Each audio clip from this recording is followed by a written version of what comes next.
Continuando.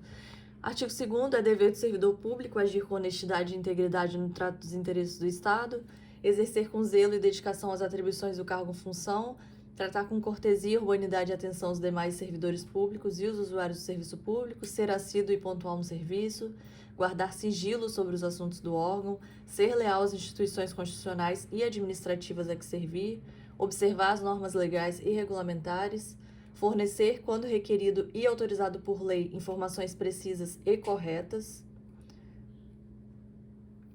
Aqui ele fala, né, fornecer informações precisas e corretas quando requerido e autorizado por lei, porque a gente sabe que hoje existe uma lei, a Lei de Acesso à Informação, se eu não me engano é 12.527, se eu não me engano é isso, que fala sobre o acesso às informações. Então, as informações, em regra, elas são públicas e a exceção é o sigilo. Então, por quê? Porque se for alguma informação que seja imprescindível à segurança da sociedade, da população, então você não pode sair fornecendo informação. Isso é algo que precisa estar autorizado por lei. Respeitar a hierarquia, porém sem temor de representar contra qualquer superior que atente contra este código, lei ou regulamento. Levar ao conhecimento da autoridade as irregularidades de que tiver ciência em razão do cargo ou função. Utilizar os recursos do Estado para atender ao interesse público, respeitando as leis e regulamentos pertinentes. Manter conduta compatível com a moralidade pública e com este código de ética, de forma a valorizar a imagem e a reputação do serviço público. Informar sobre qualquer conflito de interesse, real ou aparente, relacionado com seu cargo, emprego ou função e tomar medidas para evitá-los. Ser preciso, objetivo e claro em suas manifestações verbais, escritas ou por qualquer outro meio. Suas manifestações devem representar o seu entendimento da questão e não atender interesses de superiores, fornecedores, usuários ou outra parte interessada. O mesmo se aplica à emissão de documentos, certidões, atestados ou equivalentes e a registros contábeis, financeiros ou administrativos.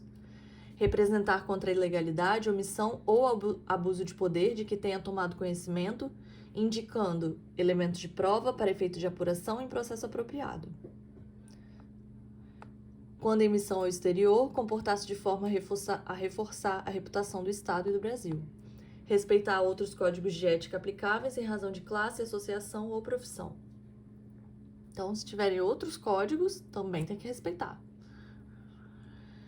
É dever ainda do servidor, diante de qualquer situação, verificar se há conflito com os princípios e diretrizes deste código, devendo questionar se seu ato viola lei ou regulamento, seu ato é razoável e prioriza o interesse público, sentiria-se bem caso sua conduta fosse tornada pública. Em caso de dúvida, o servidor deverá consultar as respectivas comissões de ética. Das vedações.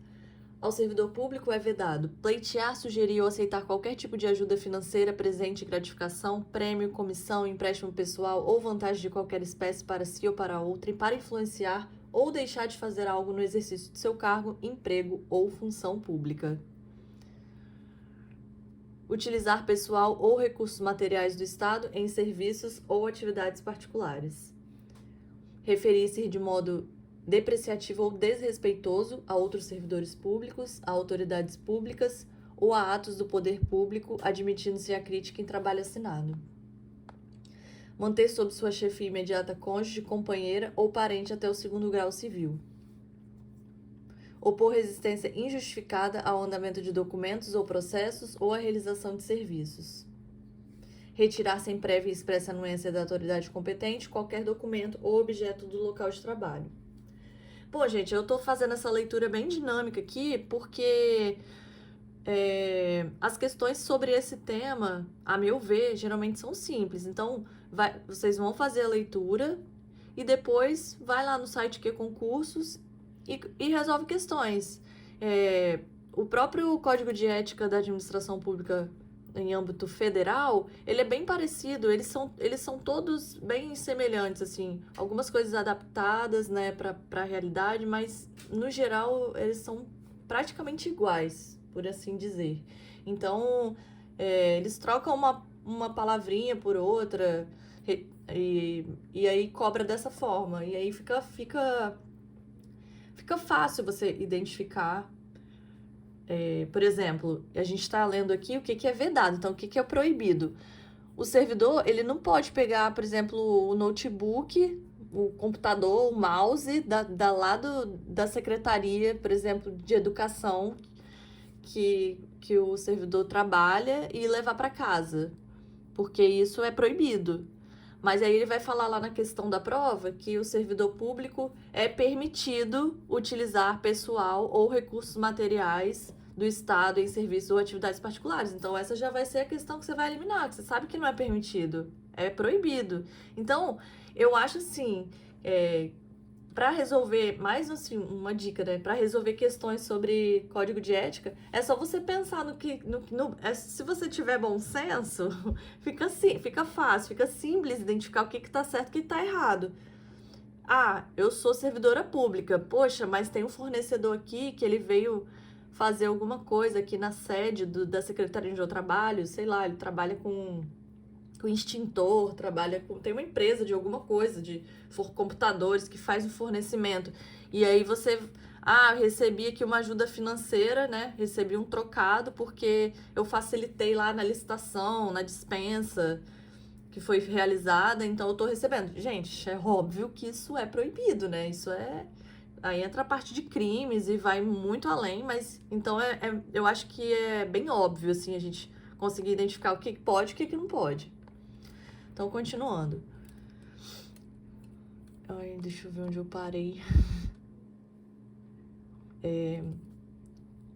Atuar como procurador ou intermediário junto a órgãos públicos estaduais, salvo quando se tratar de benefícios previdenciários ou assistenciais e percepção de remuneração ou proventos de cônjuge, companheiro e parentes até terceiro grau civil. Aqui, às vezes, eles mudam. Eles colocam até segundo grau civil. Então, quando você estiver fazendo aí seu resumo de código de ética,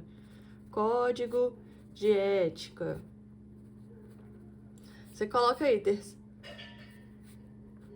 terceiro grau civil.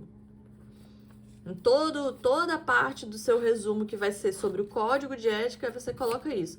Ah, mas só colocar terceiro grau civil?